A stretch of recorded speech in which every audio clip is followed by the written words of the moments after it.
there is a lot of optimism in Chicago, a ton of optimism for a team that had just 5 wins in Caleb Williams' rookie campaign. What are you hearing right now, and what are they saying about the recent struggles and the constant changes?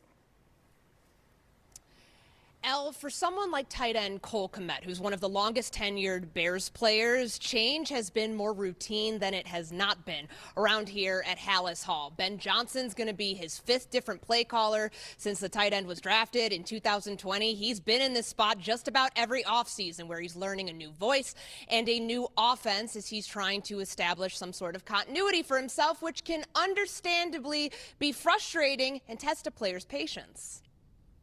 It's easy to go, woe is me, but then you also look at it like, unfortunately, this is most NFL. Like there's maybe 8 organizations out there that have crazy consistency over a 10-year period.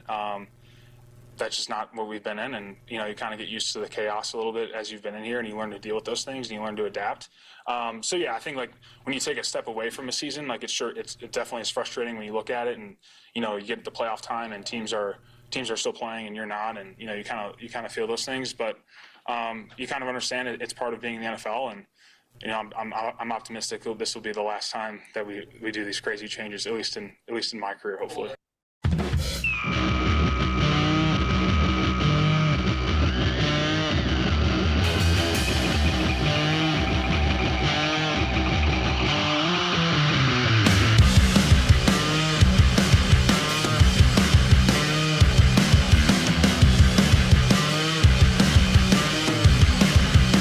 Here's a fun Canadian football fact for you. An FCFF, if you will. I just did a family road trip up to Toronto this past weekend. My rental car was number 72. My giant Canadian uncle played football in college, D-line and outside O-line, because his good arm length put him there. And wore number 72. Shout out, actually, also the Professor Q for that little tidbit about arm length and O-line info. He wore number 72 in honor of William the Refrigerator Perry. Also, shout out the fridge. There's a bunch of mini stories floating around in the time of minicamp.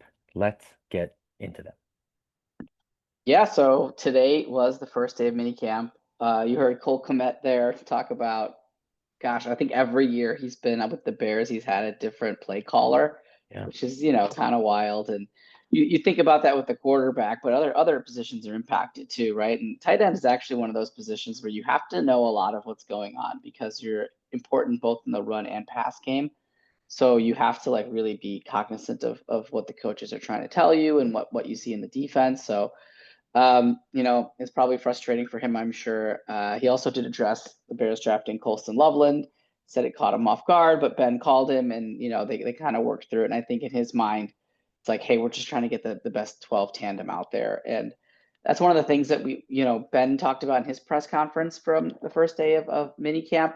It's very fluid right now. I mean, they lined up DJ in the slot.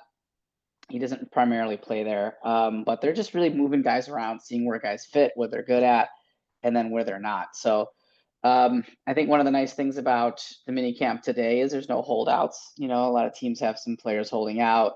Bengals have their best defensive player and their first round rookie both holding out for contract stuff. And so it's kind of refreshing not to have to deal with any of that. You know, there was some non-participants. I think like some of the vets like Kyler Gordon and TJ Edwards are dealing with some soft tissue stuff. It's not great when neither of your first 2 picks are out on the field because Loveland and Luther Burden are also dealing with some stuff, so they didn't really get out there.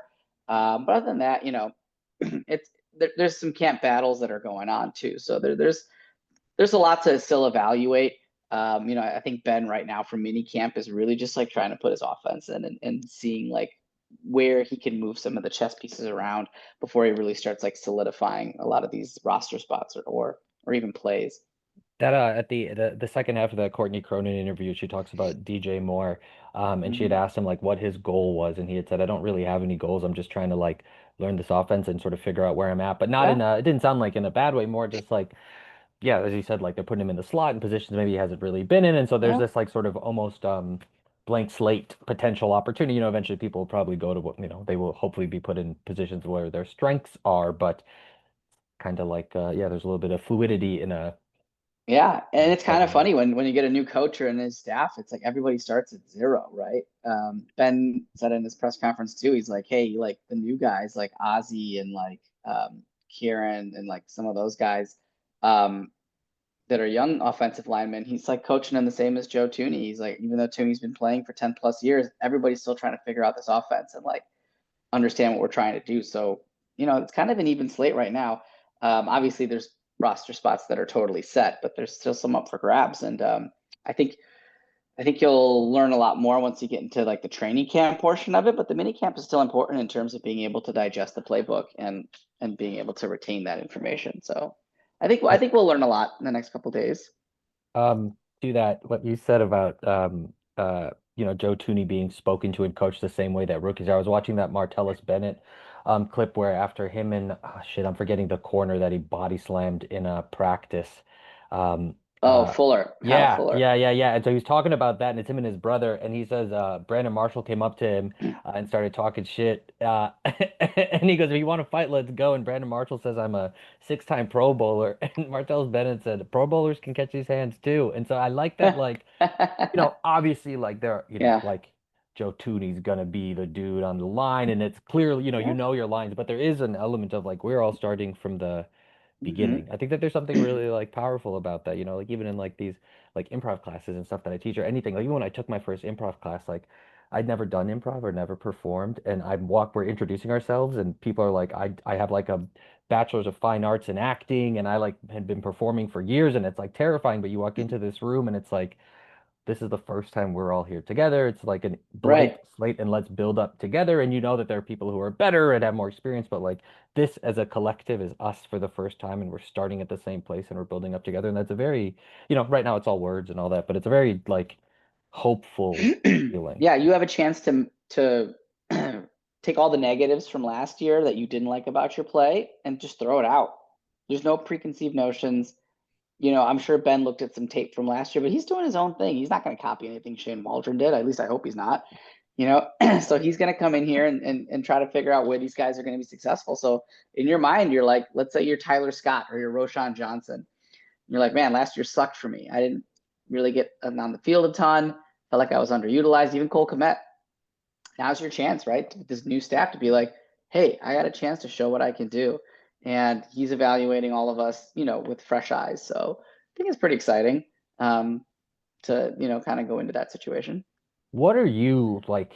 I was telling you like before we started, and I've probably said it a couple times too, but through the other recordings, but like this is kind of my first real just like sitting and observing and kind of watching every minuscule move. But when you look at like this part of the season, you earlier off mic called it the dog days of summer of a football season. Yeah, But like yeah, yeah, like yeah. what are you sort of like using as markers of a team is progressing, teams looking good? Because we're in our very hopeful phase right It's now. hard to tell, man. It's really hard to tell. You get very limited, the beat reporters and the news staff get very limited access during this time. And then they get like, the press conferences afterwards. But it's really kind of hard to tell, especially you don't have any pads on. I think you're really like evaluating the coaches, maybe more so, just like how are they with the details? How prepared do they seem going into like these different 7-on-7s or these different scenarios? What are they practicing, right? Are they practicing a lot of 2-minute drills, 4-minute drills? Like what are they emphasizing, So those are interesting things to look out for. Position battles are interesting things to look out for. Who's taking the reps with the ones, right? Who's taking the reps with the twos? One of the things I'll be looking out for is that second cornerback spot. Tyreek Stevenson had kind of an up and down, more down year, I'd say.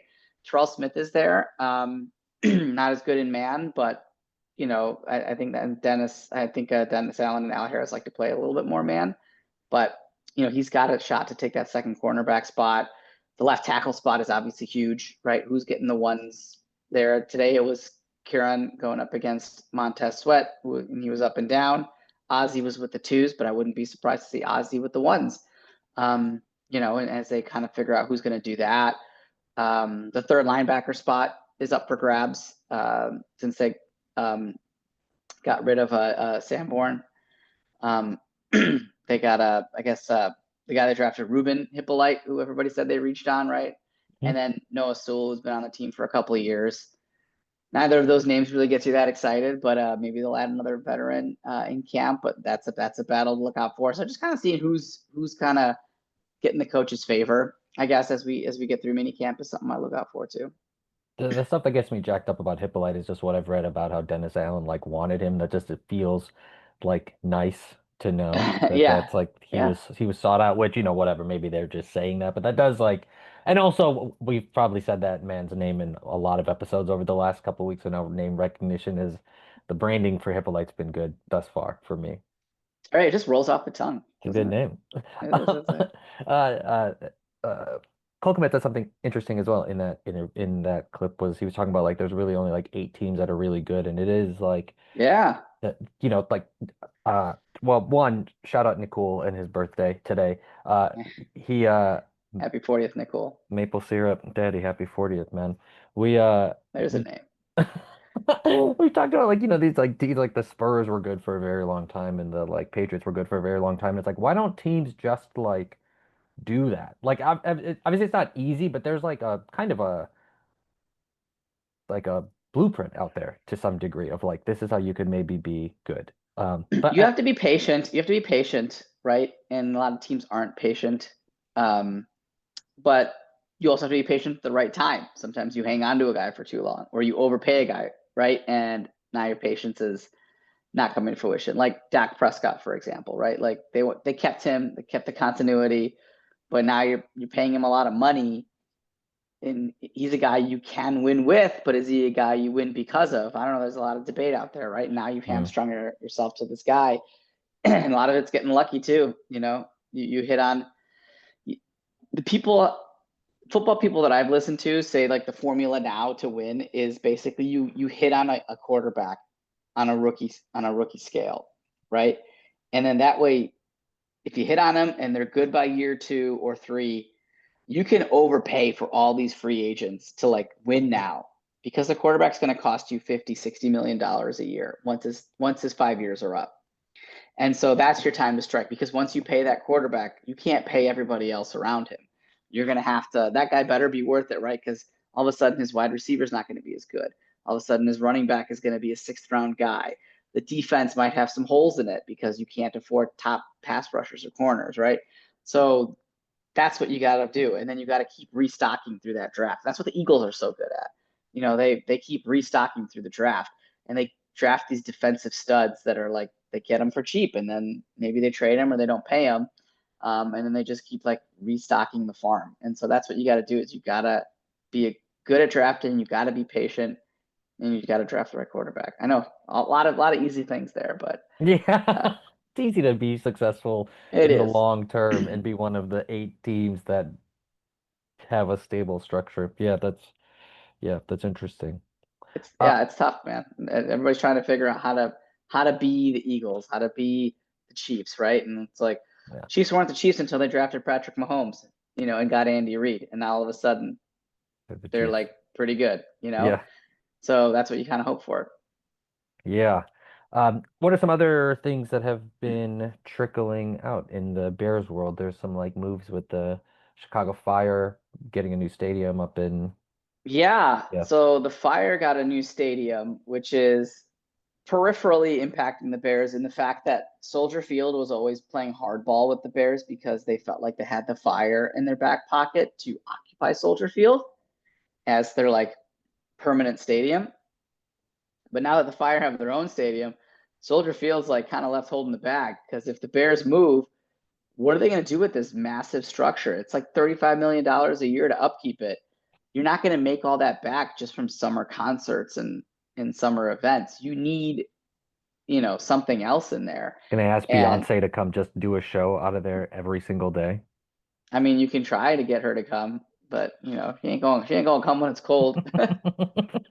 So, Yeah.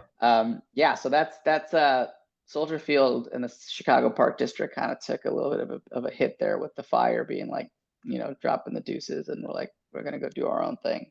So the Bears have a little bit more leverage now, honestly. But the problem is the McCaskies don't have enough money to redo the stadium, right? Or to buy it outright from the Chicago Park District because they're just so cash poor. All their equity and wealth is tied up into the Bears. They don't have any money outside of that to acquire this stadium. So I don't know. We'll see what happens. I still feel like they're going to move to Arlington Heights because I feel like it's just they bought the land. Why buy it if you're not going to do anything with it? So yeah. I think I told But you that's this. probably not gonna. I mean, I don't imagine that even if they did do that, they'd be in Chicago for like the next 4 or 5 years. It's probably gonna take that long to get everything up and running. So Enough time to watch us go through a couple. Hopefully, enough time to watch us. hopefully, Cole Kmet won't get more coordinators in that 4 to 5 year time span. So he said if you watch that interview, he says it's smiling, but I think he might be. I think he died a little I inside. think he. Oh, okay, so as we close out today's episode, any final little training camp notes, things to look out for kind of over the next sort of couple weeks? One thing that a lot of players mentioned in their interviews, or like their press conferences for the training camp, was the details. The coaching staff is very big on the details, and Kmet even said it later in that interview. He's like, not that the other coaching staff wasn't, but these guys are like crazy on the details. I think one play Kmet was lined up slightly wrong, and Johnson like flipped out and made him do it all over again. Right? That's kind of a stark difference, I think, from what we saw last year, where even polls said, yeah, some things were a little messy in training camp or mini camp. Flus is blasting music, giving everybody nicknames. So this doesn't feel like that. This feels very like Ben Johnson's not effing around. So I think that's kind of cool. A lot of body language talk has been happening, not just with DJ, Caleb as well. We're not doing the hands up thing. I don't know if that means this or this, palms up. I'm not really sure, but Ben's got his way of doing things. He's very particular, which I don't know. Let's see. I mean, I think people buy in initially to that sort of thing, but it can wear you out, right? See our good buddy Tom Thibodeau. Could wear you out. So we'll see. We'll see how the team responds to that sort of stuff. Yeah, it's been a lot, so much has come out about that with the body language stuff, with how they're being coached, with him yelling at them or just like being very like rigid. And before we started, it just got me thinking about how athletes need to be spoken to or want to be spoken to. It almost sounds like these guys are like, please fucking coach us up, man. And I think like everyone can empathize, like and they had that press conference last year, or like that meeting with the coaches last year with Waldron and company, like, come on, coach us harder. So they're getting it. So we'll see how they respond. Yeah, I guess it's like Ben Johnson or any of these coaches finding the right line between being a dick and being like giving people information that's actually valuable, that then the players hopefully get to see the results and be like, oh yes, like it's who doesn't want to be like led by people who know how to lead? Exactly. Yeah. I think having Tooney in that locker room is going to be huge. If he buys in, he's going to get everybody else to like kind of fall in line, because I mean he's got multiple Super Bowls and he's a pro. So yeah, I've been there, done that. Exactly. That would be his name on the jersey if the XFL still existed. That's true. That's a long one. But he's a big guy, so it would fit. Yeah, he's got a lot. Or they could curve it like Shea Gilgeous Alexander, just have it like cute little rainbow in the back. I can't believe I didn't realize that his first name was Carl Anthony. It took me so long to realize that. I thought it was Anthony Towns. Oh. Clearly, you didn't look at the back of the jersey, sir. I did not know. No. Okay. Any articles? Well, tell people where they can, find you, read you. Untapsportsnet.com. You can find my articles there. SM Patel 06 on X. I post them there. Nothing new yet. A little bit of the dog days of summer, though. I probably will put something out next week or maybe later this week. Badass. You can follow me on Instagram at Mr. Rathor's Neighborhood. For Samir Patel, I'm Chirag Rathod. We are the Bears in the Neighborhood, your weekly Bears insight in under 30 minutes. We'll catch y'all next week. All right.